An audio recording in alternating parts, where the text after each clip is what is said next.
Geng-geng o gunggong? Bas ng ilang mga geng-geng. Ebol naman o map. Tama. Sa tingin nyo mga G, sino ang may mali dyan? Sino may mali? Jollibee, Pokemon, blind box, scalper, or business-minded? Hello everyone, it's Poki James. The past few hours have been a difficult and humbling experience for me. Ito, di ba balita na atin agad simula ako pa si James Yapper. So ngayon, daanan muna natin itong issue kamakailan ng collaboration ng Jollibee at ng Pokemon kung saan meron ng blind box at meron din mga boosters na ikasabay nito. Siyempre alam nyo naman, collector din ako ng Pokemon at itong pinost na picture ni James Afante, kung naalala nyo siya rin yung dun sa issue tungkol dun sa laptop, ay nasa mundo ng Team Rocket ngayon dahil siya ay kinaiinisan. Meron ng mga samot-saring opinion tungkol dito kasi itong mga blind box na to ay libre pag bumili ka ng produkto ng Jollibee pag kumain ka doon, 'di ba, yung mga kiddie meals. So dito binili niya, meron pa isang photo na nandun siya sa labas ng Jollibee at may mga box ng mga blind box na ito. So sinabi niya doon na ito daw ay ipamimigay niya sa kanyang mga followers dito sa page niya. Pero ngayon habang nag-record ako, wala na yung page niya. Hindi ko alam kung sinara niya muna dahil nagkaroon siya ng negative publicity at ipamimigay daw niya yon sa kanyang mga followers na nakafollow sa kanya. Pero well, content isn't available right now. Pero ito nakita ko, ito di ko pa to ulit ginagalaw kasi ano to pag ni-refresh ko to mawawala to. So ito siya, Poke James sold 1 free Jollibee Pokemon toy for every booster box. Kala ko ba libre? Kala ko free. Bakit kasama doon yung business mo? Bakit kasama doon yung pagbenta? Diba? Alam ko ano to parang gray area na hindi ko masasabing scalper siya kasi hindi niya binabenta yung mismo produkto, pero ginagamit mo siya na parang toppings sa isang pares na gusto mo ba maitlog yan o wala? O di bili ka sa akin ito, meron ka pang itlog na kasama. At itlog dito ay yung hindi si James, hindi si Calvo, pero itong blind box na item na ito. So feeling ko hindi talaga to galawas scalper, pero ito ay bad practice sa isang kolektor at pangit din to makita ng mga taong alam mo, mga bata na kiddie meal nga just kiddie meal, may location sa so ang pangit niyang makita ng community. Nung kinuha nga ako sa Card Cartel na parang kasama doon na mag-unbox for the first time ng mga booster sa Pokemon, may isa nga doon na bata, tuwan-tuwa ako na nagdinidibs niya yung isang Charizard. So binigay ko sa kanya. Kasi yun ang point ng collection, diba? Making memories. Pero ito nga, nauuna na yung business kesa doon sa emosyon doon sa collector. Pero naiintindihan ko, businessman siya, diba? Siya nga yung may pinakamaraming benta daw sa Shopee na parang merchandise, gano'n. Nagkaroon siya ng gano'ng award So parang gano'n yung mindset niya. Kung business-minded ako, good choice yung ginawa niya. Kasi nag-stand out yung kanyang gusto ibenta. Pero yun nga, may nainis dito yung mga collector at mga fans ng Pokemon sa ginawa niya. Kasi kala ko sa States lang may mga scalper. So hindi pa naman to scalper. Wala pa tayo sa territory na kung sino man ang magde-divergenize sa atin sa ganong klaseng greed. Greed is good, ka nga. At sabi nga nila, walang masamang Pokemon, masasamang trainers lang. So ito ay very icky, cringe na way ng paggawa niya. Pero parang labanan to ng legality at parang morality. Legally, pwede niya to talagang gawin At pinayagan din siya ng Jollibee. Tinanong niya yung Jollibee na sinabi niya doon na ano ba to, unlimited ba ito? Pwede ko ba itong bilhin para sa mga followers ko? At pinayagan siya. Binigyan siya ng bas-bas ng Jollibee. Nasa ibang mga fast food ay, di ba, bibigyan ka ng parang 2 lang per meal. Or merong mga guidelines na nagli-limit per person. Yung mga gano'n. Pero ito parang wala. Kasi nagawa niya yun So, hindi natin mapagkakaila na may mali din si Jollibee doon. Siyempre, ang goal nila is pera. Goal nila is business. Goal nila ay kumita. Pare-pareho sila. So, ang ano lang dito, nakakalungkot lang dito, yung mga malalaking box na kinuhanan niya ng mga branches. Kahit sabihin niya, kasi sinabi din niya na unlimited siya hanggang March pa naman. Yung mga waves ng mga merch, mga waves ng mga boxes, pumapasok yan in waves Hindi naman yan parang, naubos na kami, bibili na agad kami. Meron din yan mga schedules at sabay-sabay rin yan, depende dun sa stock nila na meron sila. So paano kung nagkataon na, di ba, kinuha mo lahat ng laman na ito or hindi man lahat, binawasan mo yung 90% o 80% nung meron nung branch na yun, di wala na makukuha nga yung ibang mga taong bibili. So sabi, sorry po, wala na po kaming pansabay para sa kiddie meal nyo dun sa blind box at dun sa booster box. At dun sa booster pack.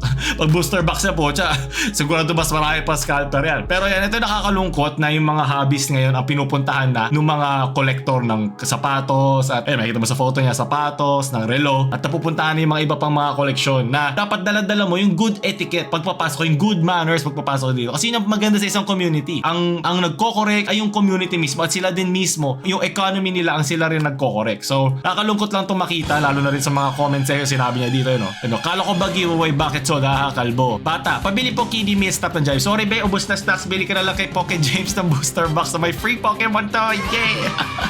Pero yun nga, malayo pa eh. Parang nilaro niya yung gitna, yung parang fine line ng isang hoarder, hindi nga siya scalper, hindi binibenta, at ng isang scalper. Dahil kasama ito, parang may sprinkle sa ibabaw pag binili mo yung binibenta ko doon sa yung blind box na ito. So yeah, may magtatanong na, can you regulate the Kiddy Meal distribution? Ayan nyo, alam ba naman this ba yung main market nyo yung Kiddy Meal, which is ang bata, Child Ruin. Ito idol, Mega Evolution din. Pinag-report. Ayun, I think dumating na sa kanya yung dami na ng mga nambabash sa kanya at sinara na niya yung kanyang page. Well, congrats sa mga fans niya, di ba? Nandun nga yung pangalan ni James, di ba? Sa Team Rocket. Ito yung Team Rocket na yun. Alam mo yun, last na si Ash pag kinakailangan mo siya. O ito, merch ko dahil limited supply. Bili na rin kayo. Baka i-sprinkle itong merch ko sa iba pang mga produkto pag bumili kayo ng booster box ng Pokemon. Ayun o, bili na kayo. Nalaman mong Pinoy ka. May mga nagsasabi nga doon, hindi daw niya kilala yung 151 na Pokemon. Kahit person, di mo kilala. Di ko lang ano yung basehan nila nito. Di ko naman pinapanood yung kanyang Pokemon content. Pero yan, nakakalungkot lang na moving forward, every time may mga ganitong klaseng collaboration sa ating bansa, sana walang maging mga ganitong pangyayari. Kasi masama itong itsura sa community. Kasi ang lalanan nito sa ibang bansa, kung nakikita niyo yung mga nagsusuntukan ng mga adults sa isang kiddie toy, sa mga addict sa cardboard doon, na nagkakasakitan sila, nagkakapatayan dahil dito. Sana ito ay matuto na siya, sana mapalo na siya ulit na kahit legally o pwede mo tong gawin, nasa fine line ka. Alam mo, ito yung mga nagiiwan ng mapait, mapakla at kadiring panlasa sa akin dila para akong naiputan sa bibig. Parang ganun yung feeling niya. Pwede niyang gawin, pero bakit mo gagawin? Parang ganun. Di ko lang maganda analogy ko. Kala mo it's Team Rocket blasting off again, pero nag-update na, nag-sorry na si James Afante, aka si Poke James, pero mas malaki James Afante niya.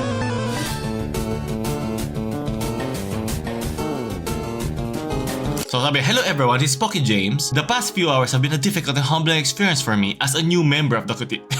Yun nga eh, bago ka pa nga eh, man. Kaya siya mas masakit. I want to take full responsibility for my actions. At least, I made the big mistake. I impulsively bought a large number of Pokemon Happy Meal toys from Jollibee out of hype and excitement. My intention was to use them as giveaways, as sinabi ko na to before, para sa business yan ng TCG, which is something I'm used to doing. However, I failed to think properly and realized that these toys are meant for children. That is why they are part of and called the Happy Meal. Well, kiddie meal nga eh, pero sige, okay lang. I was wrong. I allowed my personal excitement as a Pokemon fan to blind me. Maybe it came from a place of childhood longing. Sa totoo lang, naiintindihan ko siya eh. Kasi nanggaling ako dun eh. Nanggaling ako sa mga fake cards or alam mo yung mga Divisoria na alam mo, okay lang naman kasi bata lang naman din. Bata lang naman ako nun, so hindi ko rin maintindihan yung value pa niya kasi nag-enjoy ka lang. At yun yung gusto mong ma-encapsulate at ma-share sa mga bata pang susunod, diba? So, ang pangit niyang reflection sa'yo yung ginawa niya. But at least alam niya, since I couldn't afford these things before, but that does not justify buying more than I should have. Sa totoo lang, dapat mag-hoard din ako. Kung meron lang Gengar dyan sa mga blind box na yan eh. Alam niyo lang, Gengar fan ako, nakita niyo may mga collection ko. Pero wala eh, so problema niya yan. Pero ang pangit talaga kasi tignan eh, hindi porket kaya mong gawin kasi nga adult ka na, meron ka ng paraan para makabili niyan. Ang pangit niya sa community at pangit din niya reflection sa'yo, lalo na sa mga iba pang taong gusto pang magkaroon yan. So yun lang. Buti na una siya ko eh, baka ako yung na-cancel. Baka di ko napigilan yung sarili ko. Yung impulse buy ko. That was greedy and selfish and I acknowledge that. Yeah, you greedy Gengar. I sincerely thank the Pokemon TCG community for calling me out and helping me realize. Alam mo, maganda pa dito. Pinaglaban mo pa kasi. Pinaglaban mo eh. Hindi siya yung parang virgin na hindi niya alam na nandito pala yung butas. Parang pinaglaban mo pa na tama yung ginagawa mo na alam mo kung nasan yung butas. Parang ganun yung feeling niya eh. So, ano lang siya eh. Panggising din sa'yo yun. So, through the reactions, comments, and messages, I understood that what I did was not right. Sometimes we act without thinking which what I did I truly learned from this. I still want to pursue this hobby properly as I have dreams of being one prominent creator in this hobby and be part of this community with respect. Well, kasi simula ka pa lang, man. Ano ba? Simula ka pa lang, palubog ka na. Ano ba naman yan? At least i-hide niya muna yung kanyang page. I-delay mo muna yung labas niyan. Mag-isip-isip ka muna. I-align mo muna yung ideals mo and values mo and then gawin mo. Hindi porket may pera ka, gano'n agad. Kaya nangyari kay Logan Paul, yung doon sa card na ginawa niya, na nasira yung community dahil doon. Pero sino ba naman ako Oo, di ba? Kung may pera ka, bakit di mo gawin? Pero yun nga, hindi porket kaya mong gawin, dapat mong gawin. Okay? I humbly ask for your forgiveness. I know not everyone is willing to forgive, but I understand that I deserve it. To make things right, the happy meals I purchased will not be kept or used for content anymore. They are currently unclaimed, and I will be coordinating with charitable organizations to ensure these meals and toys reach children who deserve them. And I am also open to working with anyone who wishes to help make this happen properly. Any suggestions is also very welcome. I will listen. So nagsorry ulit siya, kamali daw siya, at malaking sampal ito sa TCG community. At least, alam mo yun, nag-react agad siya. It took him like siguro mga 3 days, 4 days para malaman na mas malala ka pa sa Team Rocket kahit ata si Ekans Al-Arbok na pala. At si Wheezy ay hindi ka tutulungan dito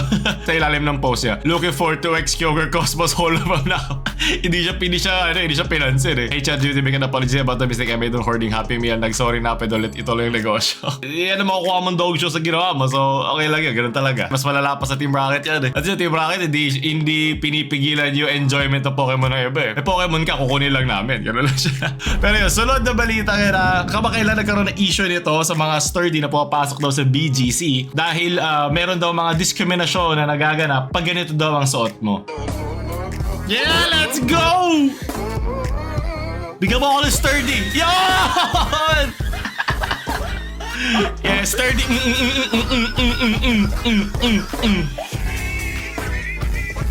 Mga youngsta na dyan. So sinabi nila dito na yung mga gang-gang daw ay paano rin. Napag-usapan na natin ito dati sa isa pang balitang yun na parang way ito na maging part ng isang community. At marami naman ang ganito eh. Before, mga Jeprox, nung 70s, nung 80s, yung mga Rakista, nung 90s, emo, di ko alam. Kasi same vibe din naman, black, may sariling taste, may sariling culture. At nagkaroon kasi ng mga iba't iba mga videos tulad nito. Tangina mo, nagdatingan na yung mga yang sana. Yan. Parang din-diri sa kanila.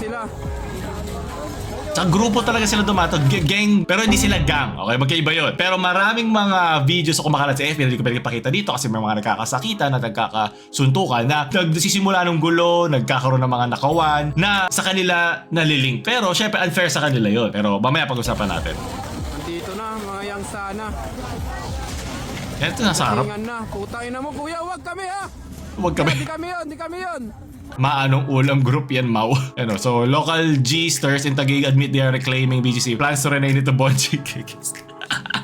Okay, satire, okay, satire dito totoo. So tapos nakita ko itong post na ito na galing kay Art of Jared Klein. BGC being anti-poor is so effing on brand. Bawal kayo dito. Pero sige, ihimayin muna natin. So BGC being anti-poor, I think yung questioning lang natin dito ay hindi sa anti-poor, pero mas prioritize nila yung business nila. Kasi tinignan ko din na pwede ka bang maging discriminatory pag privately owned mo ang isang lugar. Sa mga business properties, pwede naman. Pero hanggang sa dress codes lang at curfews. Hindi pwede na, alam mo, pag nakita lang na hindi to po pwede, kailangan nila sabihin bakit hindi to pwede. Pag sinabi nila, ito, nagpakita sila ng photo ng isang gang-gang, sabi, ito bawal to. Bakit? Dahil sa suot lang niya? O dahil yung kanilang behavior ay nakasisira sa paligid nila? Ang dapat i-check nila doon ay hindi yung suot ng mga gang-gangs, pero kung paano sila umasta, ano yung action nila gagawin nila sa lugar na yun. Kasi gusto nila ng prevention, gusto nila maging preventive measure siya. Pero paano may masasabi sa pananamit lang ng isang tao? Diba? Pwede, malay mo, baka ginamit lang niya, baka nag-iisa lang siya, niregaluhan siya ng kanyang ninong na dating gang-gang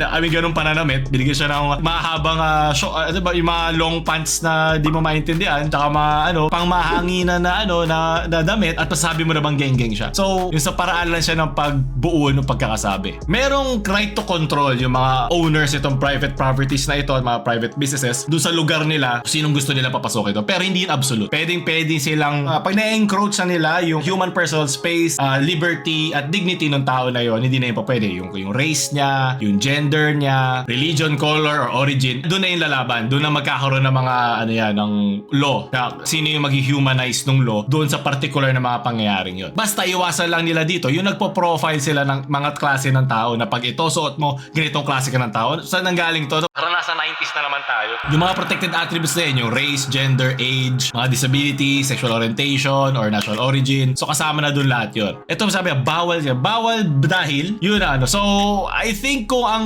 basehan lang natin ay paalisin ang mga tao na sumisira sa paligid, then go lang. Pero hindi anti-poor, ang gusto mo lang maging civilized yung mga tao doon. Okay, so kung kuyari, gaya ng suot nila, dadula sila para enjoyin ang BGC, mag-iikot-ikot doon. Then go, wala man ang problema sa akin. Pero, alam mo ito, ano lang, siguro nagkakaroon kasi ng contrast sa pagitan ng business district. Siyempre, pera ang goal nila doon eh. Ano yan eh, parang pupuntahan ng mga mayayaman para mag-ubos ng oras kasi ang dami nilang oras kasi hindi nila kailangan magtrabaho na kakainin yung buhay nila. So, parang nagiging protective sila sa lugar na yon dahil doon. Nagkakaroon ng discrepancy na parang gap sa pagitan ng mga ano yung likely na sinusuot ng mga tao na nasa ganitong lugar versus sa ganyan. At doon nagkakaroon ng friction, doon nagkakaroon ng away sa pagitan nila. Pero alam mo yun, kung ginagawa yun ng BGC, ano kasi nakakatago sila sa likod ng word na BGC, yung mga businesses doon. Tatawagin mo sila collectively as BGC. Pero sino ba nag-utos doon sa mga martial law? Pag ganito ang damit, paalisin nyo. Yun ang mga dapat habulin, yun ang mga dapat questionin. Bakit ganun ang bakit yun ang take nyo? Bakit yun ang basihan nyo para magpaalis ng isang tao sa isang lugar? Bakit sa damit? Diba? Pero kung ang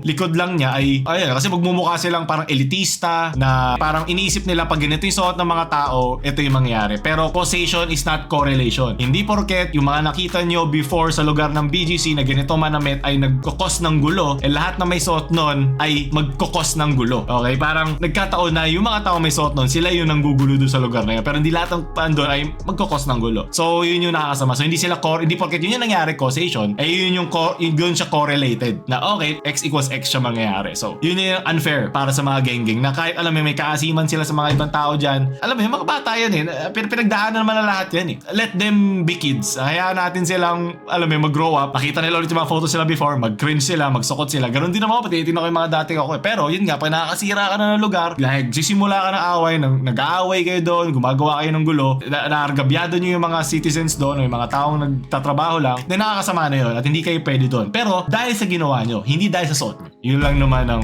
gusto ko i-clarify doon.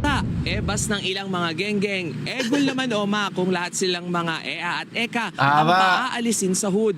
Basta EFAS naman daw ang kanilang asta, Danes na sila dapat mag-bounce rito sa... Gusto ko may sarili pa siyang caption. Pag-nanonood ng Koreano Bella eh. Yan ang isang journalist po, tsa. Hi guys! Tingnan mo aming chef. Ang galing magsaing. O, tingnan mo ba? Kakaiba kami sinaing. At least para sa buong barangay. Kakaiba sinaing na ganito kami. Hindi naman ata geng-geng ba Si Ranel Tumenyo. Ma, ano ulam? Meron ng kanin. Let's go! Sunod. Ito pala kailangan ng BGC. May bantay na. Hindi para sa geng-geng, pero sa mga manggugulo sa BGC. Afford nyo naman yan, di ba? Dami yung pera dyan. Ito pala ang Shera Madre. Shera Mami. Sunod. May nagluto ng maling. Ang galing. Nilagay lahat. Ito pala yung ulam. Galing. Oh my God. Ang sarap. Naging meatloaf. Tirisin ko yung utong mo. Ang galing mo ha. Ulit ka. Ang maling. Ang galing. Ang galing. Maling galing. Patingin nyo mga G, sino ang may mali dyan? Sino may mali? Maling? Tandyan nyo lang may mali. Number A, But- itong bus.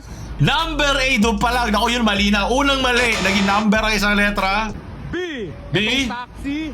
Okay. C, itong LGU, do not delay. Patay ka na dyan, boy.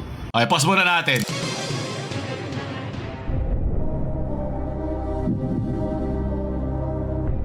Ginawa kang Galing. peanut butter. Sarap, naging maling. Sino mali dyan? Ito yung maling pag... Uy, nagkasya pa yung motor. Ang galing. So sturdy entry. Oh, let's go. Ito tumakbo sa mga guard ng BGC. Let's go. At least alam mo, pagod siya mamaya. Di ba? Di siya makulit. Makakatulog siya agad sa bahay pagka merienda. Maraming salamat. Pasimple. Nako, mga youngstanas. Kabahan na kayo sa kanya. So, magagawa ba to ng isang youngstana sa BGC? Magagawa ba niya sa Oreo Sturdy versus, ayaw ko, adjust ng napkin technique. Hindi ko alam. So, dalawang lalaki nagsuntukan, sa uli nagyakapan. Pucha, pinakamabilis na male interaction in history. Ito ba ang heated rivalry? Peak male interaction. Tama. Okay, sunod. Napili ka sa random drug test. Full of grace. The Lord is with you. Thanks for the Mary Jane. Always. Walang bitaw. Ang at-epas tayo dyan. I'm blessed to Ka. feel the life of Jesus. the kingdom, the power, Alam ko the hindi Mary glory J. Alam ko yours, now and forever, amen. Mama Mary ang kanyang tinutukoy. Sunod. 5,000! Ano, ito ko na to. Pera o bayong? Ay, Kuya Will! Ay, galit na naman si Kuya Will! 50,000! Pera o bayong?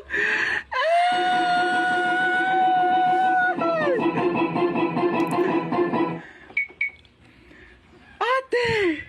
Taga saan ka? Kuya Will! Iroma ba to?